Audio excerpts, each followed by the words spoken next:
Selanjutnya, secara teknis, Bung Abdul Ghafur Sanghaji akan menyampaikan rinciannya. Silakan, Bung. Ya, terima kasih, Bang Ahmad Kozinudin. Assalamualaikum warahmatullahi wabarakatuh. Salam hatuhaha.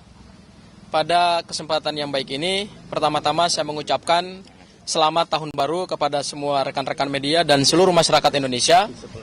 Bahwa pada tahun baru ini, sebagaimana tadi sudah disampaikan oleh Bang Ahmad Kozinudin, kita sudah punya produk hukum pidana nasional yang berlaku secara bersamaan, yaitu Undang-Undang Nomor 1 Tahun 2023 tentang KUHP dan Undang-Undang Nomor 20 Tahun 2025 tentang KUHP berlaku secara bersamaan sejak tanggal 2 Januari 2026. Dan kita bersyukur kedua produk hukum itu telah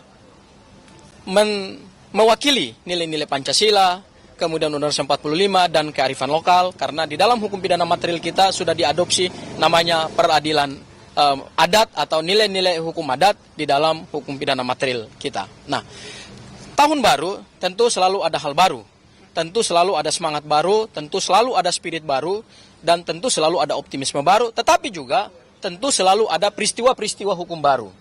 Nah, terkait dengan peristiwa hukum baru ini, terhadap polemik ijazah Pak Joko Widodo yang dari awal diduga adalah ijazah palsu berdasarkan hasil penelitian Mas Roy, Bang Rismon, dan Dr. Tifa, laporan Pak Joko Widodo kemudian diumumkan penetapan tersangka pada tanggal 7 November 2025 yang melahirkan 8 tersangka.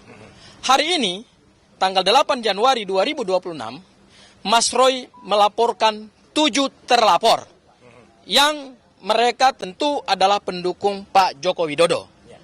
Angka 7 dan angka 8 telah menorehkan sejarah baru lagi, yaitu tanggal 7 November 2025 lahir 8 tersangka, pada 8 Januari hari ini lahir 7 terlapor. Ya, artinya angka 7 dan angka 8 ini melahirkan sejarah baru dalam konteks kekeseluruhan ijazah Pak Joko Widodo.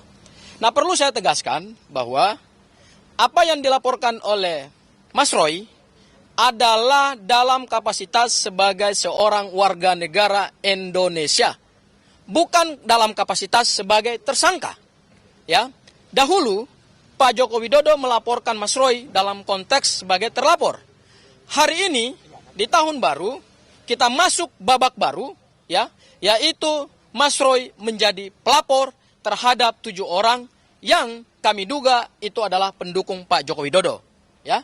Dan yang dilaporkan oleh Mas Roy dalam konteks bukan karena merasa diserang atau bukan karena dalam konteks tuduhan ijazah palsu dia yang kemudian sudah naik dalam tahap LP Pak Joko Widodo, bukan itu konteksnya. Konteksnya adalah selama ini Mas Roy dituduh ya secara luar biasa, difitnah secara luar biasa terkait dengan kedudukan Mas Roy sebagai seorang warga negara yang harkat dan martabatnya dilindungi oleh konstitusi, dilindungi oleh semua kaidah-kaidah hukum pidana internasional, baik yang diatur di dalam Universal Declaration of Human Rights tahun 1948, ICCPR, International Convention on Civil and Political Rights, yang sudah kita ratifikasi dengan Undang-Undang Nomor 12 tahun 2005, dan semua kaidah-kaidah hukum pidana nasional kita, baik Undang-Undang Nomor 39 tahun 1999 tentang HAM, Undang-Undang Kekuasaan Kehakiman, dan 2 produk hukum pidana kita yang baru, yaitu KUHP dan KUHP yang baru.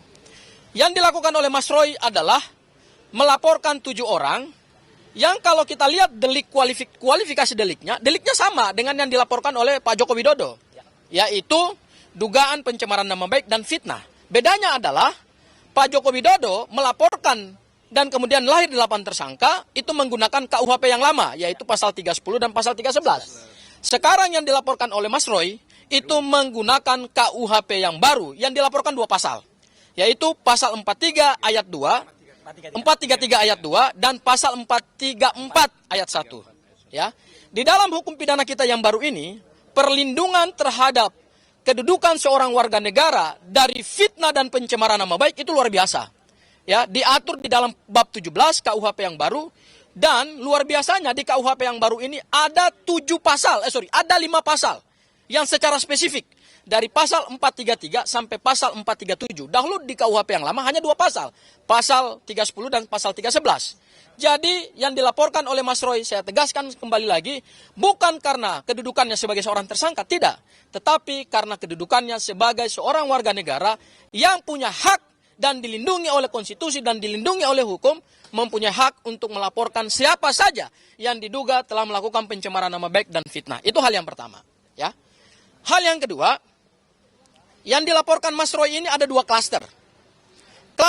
Klaster pertama adalah klaster di mana ada 5 terlapor yang diduga kuat telah melakukan pencemaran nama baik terkait dengan tuduhan dan fitnah bahwa ijazah Mas Roy adalah ijazah palsu.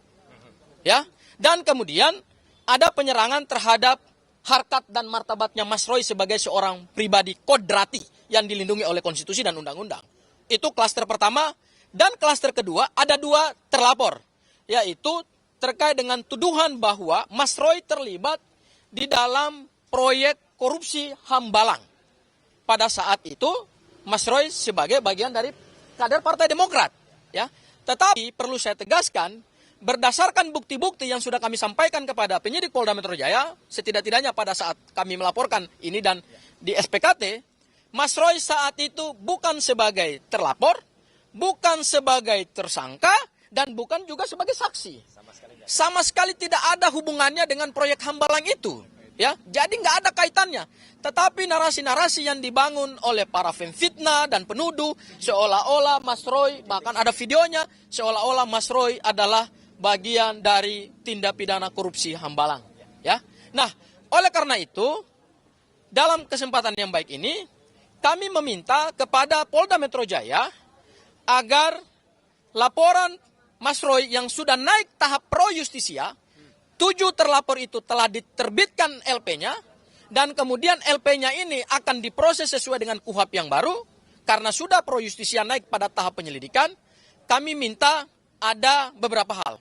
Yang pertama, penyidik Polda Metro Jaya harus betul-betul menegakkan asas-asas hukum pidana yang diatur dalam KUHP baru dan KUHP baru ada 4 atau ada 5. Pertama, harus menjunjung tinggi asas profesionalitas, harus menjunjung tinggi asas proporsionalitas, harus menjunjung tinggi asas imparsialitas, dan harus menjunjung tinggi asas subsidiaritas. Profesionalitas artinya penyidik harus menjalankan kewenangan berdasarkan KUHP dan Undang-Undang Kepolisian dengan baik. Tidak boleh ada orang yang punya akses ke kekuasaan dilindungi, sementara ada orang yang tidak punya akses ke kekuasaan itu kemudian ditindak. Kami tidak mau dong.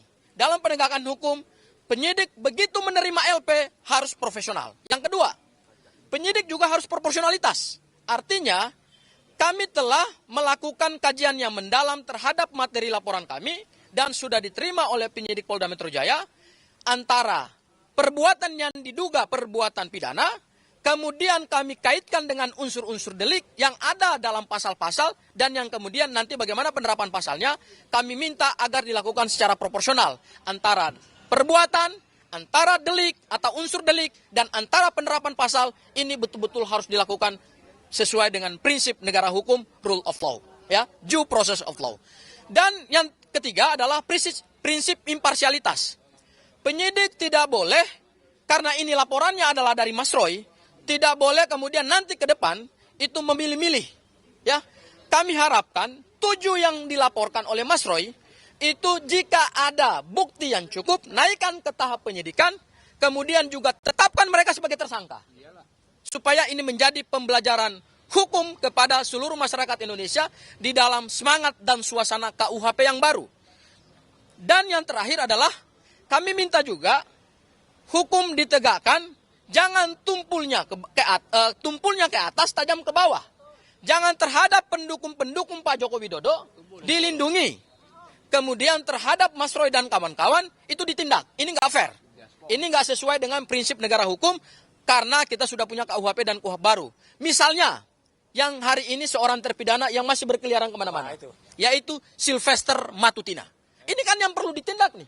Kita sudah punya KUHP yang baru. Kewenangan kejaksaan sudah diberikan oleh KUHP. Kami minta supaya Sylvester Matutina segera dicari, ditetapkan DPO, kemudian dimanapun dia berada, ditangkap dan dipenjarakan. Sesuai dengan putusan pengadilan yang telah ingkrah. Dan yang terakhir adalah asas subsidiaritas. penyidik Polda Metro Jaya harus betul-betul menegakkan hukum dengan baik supaya tujuan hukum itu tercapai, yaitu adanya asas kepastian hukum, ada keadilan, dan kemudian ada kemanfaatan. Kami tidak ingin jangan sampai laporannya Mas Roy hanya diterima pada tahap LP, kemudian naik tahap penyelidikan, tetapi kemudian tidak dilakukan pada tahap penyidikan dan tidak ada penetapan tersangka. Karena kenapa? Kami yakin terhadap bukti-bukti awal yang kami miliki. Dan berdasarkan ketentuan KUHP yang baru, alat bukti itu kan sudah diperluas menjadi 8. Ya, dahulu alat bukti hanya 5, sekarang menjadi 8. Salah satu 2 yaitu ada barang bukti dan kemudian bukti elektronik. Dan berdasarkan laporan yang kami sampaikan kemarin, kami basisnya adalah bukti-bukti elektronik dan kemudian akan ada saksi yang kami hadirkan juga dan akan ada juga ahli-ahli yang kami hadirkan. Ya, siapa 7 orang itu tentu nanti Mas Roy yang akan menjelaskan secara lebih rinci. Dan kemudian apa saja peristiwa yang kami duga adalah peristiwa pidana, kemudian juga itu akan dijelaskan oleh Mas Roy.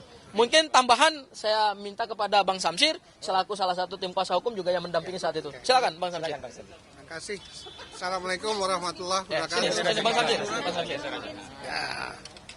Terima kasih kawan-kawan semua sudah hadir seperti undangan kita untuk datang meliput pada acara hari ini.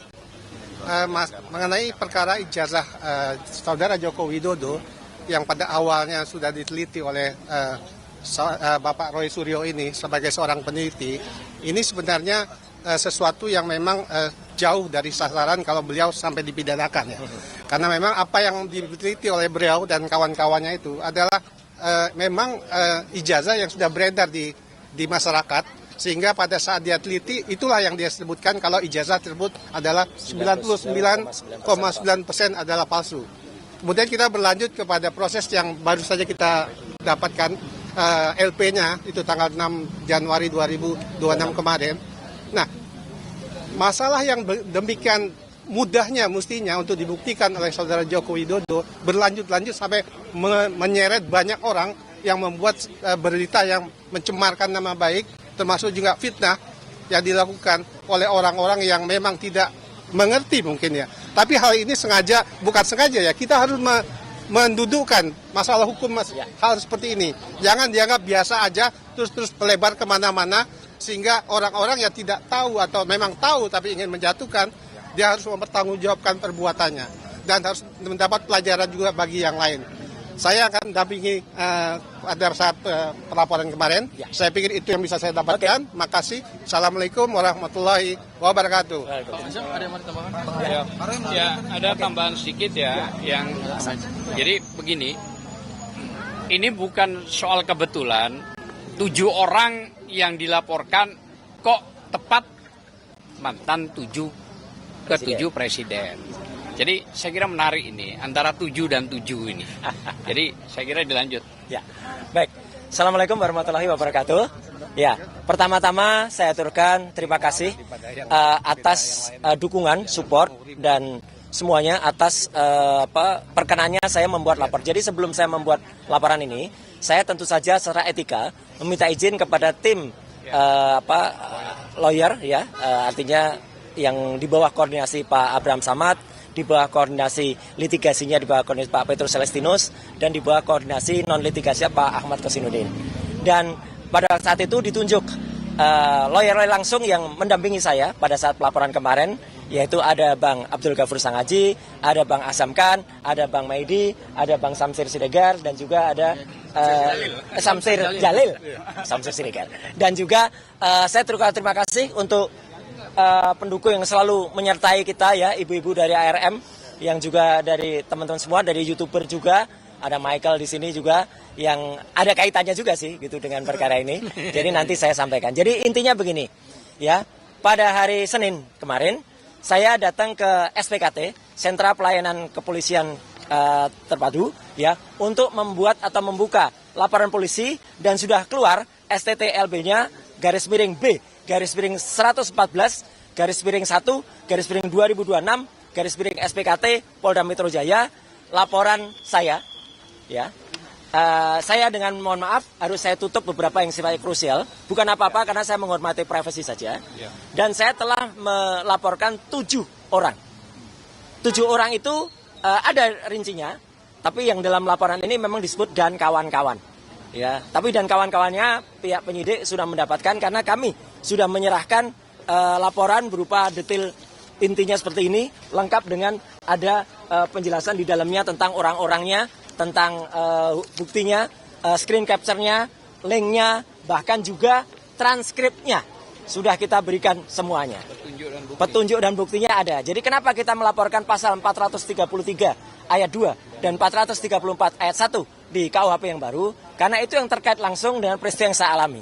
Jadi ini merupakan satu spin yang luar biasa jahat ya, gitu. Karena penelitian yang kami lakukan bertiga awalnya dan didukung oleh teman-teman yang lain dari tim akademisi dan juga dari TPUA dan juga tim aktivis adalah tentang dugaan ijazah palsu yang dimiliki oleh Presiden ke-7 Indonesia Joko Widodo. Yang kesimpulannya adalah 99,9% palsu. Dan dengan enaknya para pendukung Joko Widodo itu kemudian membalik begitu saja. Mengatakan ijazah saya palsu. Ada yang mengatakan ijazah S1 saya palsu. Ada yang mengatakan ijazah S2 dan S3-nya juga palsu. Dan nanti saya akan tunjukkan kepada teman-teman semua. Ya, kalau Jokowi itu dulu mau bersifat negarawan dan mau terbuka, tunjukkan saja ijazahnya, selesai. Orang bisa lihat, bisa menguji ijazah itu. Benar apa enggak? Mau tanyakan ke Universitas Gadjah Mada, mau tanyakan ke Universitas Negeri Jakarta, silahkan. Ya, nanti di bagian akhir saya tunjukkan. Tapi yang jelas, secara lucu, semalam, tepatnya dua malam sebelumnya, lawyer kami, ya Pak Gafur Sangaji, memang sudah menyampaikan ya acara hari ini. Dan pada saat itu juga sudah mulai ada yang kelihatan kayak cacing kepanasan. Ya gitu, bingung gelisah. Apa? Dan semalam ada yang lebih gelisah lagi. Semalam di salah satu TV ada yang sudah pakai baju tahanan. Ada yang buka kaos dan kaosnya kaos tahanan. Calon kali ya. Gitu. Dan maka pada hari ini mohon didengarkan baik-baik ya gitu. Tanpa kemudian bersifat mendahului pihak kepolisian. Nama-nama terlapor inisialnya akan saya sebut. Ya. Inisial yang pertama adalah A. Inisial yang kedua adalah B. Inisial yang ketiga adalah D. Inisial yang keempat adalah F. Inisial yang kelima adalah L. Inisial yang kelima adalah U. Dan inisial yang keenam adalah U. Dan inisial yang ketujuh adalah V. Jadi A, B, D, F, L, U, V. Itu adalah orang-orang yang kami laporkan. Dan ada di dalam detail penjelasan yang sudah ada di dalam laporan kepolisian nomor STTLB garis miring B garis miring 114 garis miring 2026 SPKT Polda Metro Jaya. Saya jelaskan lagi. Jadi memang ada dua klaster. Klaster yang pertama saya dituduh berijazah palsu. Ya. Jadi ijazah saya dari S1 dari UGM ini dituduh palsu. Clear ya, jelas betul. Ini ada legalisasinya. Silakan difoto, silakan dianalisis. Ya, kalau ada orang ya silakan diuji ELA, silakan diuji luminance gradient. Silakan diuji apapun kalau ini apa ijazahnya. Kemudian artinya bentuk kejujuran. Kemudian ijazah S2 saya dari UGM juga ini. Silakan diuji. Silakan diuji juga. Ini saya magister kesehatan, makanya di belakang saya ada MKes-nya. Kalau tadi gelarnya di depan ada dokter andesnya. Dan saya S3. Kenapa saya perlu dulu S3? S3 inilah saya memutuskan untuk mengundurkan diri dari partai karena saya sekolah menempuh S3 ini. Dan alhamdulillah 4 tahun kemudian saya lulus dari Universitas Negeri Jakarta. Bisa diuji. Bisa diuji. Ya. Clear ya? Ya. Ya, jadi artinya 1, 2, 3, S1, S2, S3 ada semua ya. Ada semua dan silakan kalau ada ya, silakan. Dan kalau ada yang kemudian melakukan itu, mari kita buktikan dia berarti apa? Karena dia sudah menuduh ijazahnya palsu. Gitu ya. Kemudian bla bla bla. Yang kedua yang tadi sudah disebut, saya dituduh melakukan korupsi di proyek Hambalang. Ya. Saya justru mengundurkan diri dari partai itu karena mau sekolah tadi. Dan salah sedikit dari orang di partai itu yang telah memperoleh 5% sebagai kader terbaik partai. Saya kader terbaik dari partai itu tahun 2016. Dan setelah itu saya justru 4 tahun berikutnya saya izin kepada ketua umum waktu itu untuk mengundurkan diri karena saya mau sekolah. Jadi saya memang hubungannya tidak buruk. Saya hubungannya tetap baik.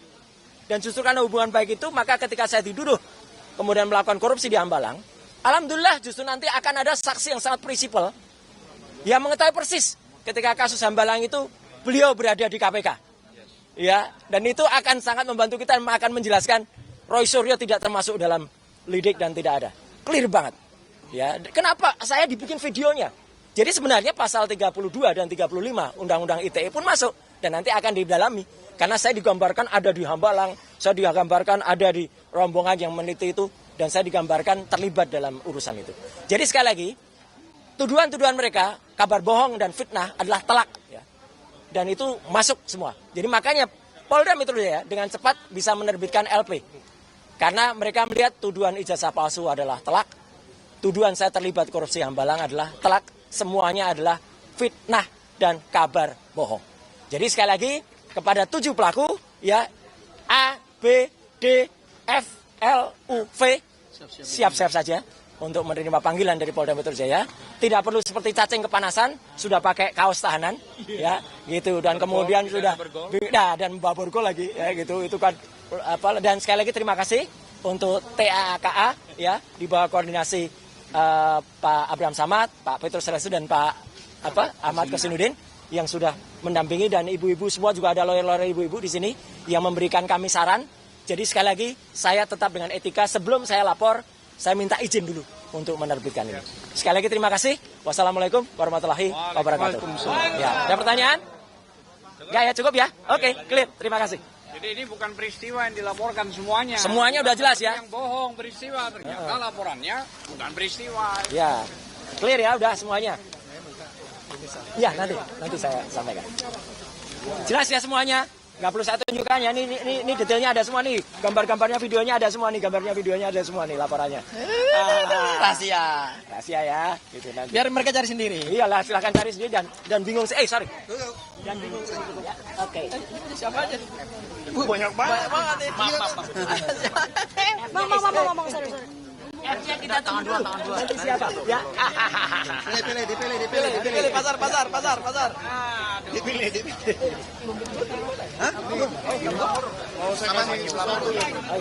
Oh ya, kalau ada tambahan dari Michael, ada Ya. nih. Mike. Nah ini, ya saya sebenarnya sangat mengapresiasi ya langkah yang dilakukan Pak Roy Suryo hari ini. Karena ini sebetulnya sejalan dengan laporan yang telah saya sampaikan, ya kawan-kawan, tentang ya kalau mau saya bocorkan salah satu sosoknya, saya juga melaporkan si L tadi itu. Jadi L yang disebut Pak Roy Suryo itu adalah sama dengan yang saya laporkan, yang dilaporkan tentang ini, ya. Beberapa waktu lalu ada seseorang bernama L. Namanya ada di sini, namanya ada di LP. Oh, namanya ada di LP ini juga. Jadi sama orangnya. Si L ini menuduh saya wartawan palsu, wartawan gadungan. Dengan memanipulasi website Dewan Pers secara kurang ajar, secara tidak sepatutnya, dan saya laporkan. Dan alhamdulillah puji Tuhan, di tahun yang baru ini sudah maju laporan tersebut dan akan segera dipanggil. Kita juga mengapresiasi Polda Metro Jaya. Saya memberikan 3 laporan, 1 tentang L, 1 tentang Andi Aswan, dan yang 1 lagi tentang kebohongan di iNews TV yang dilakukan oleh Andi Aswan dan Joshua Sinambela. Oke, jadi saya rasa laporan Pak Roy ini juga akan diproses dengan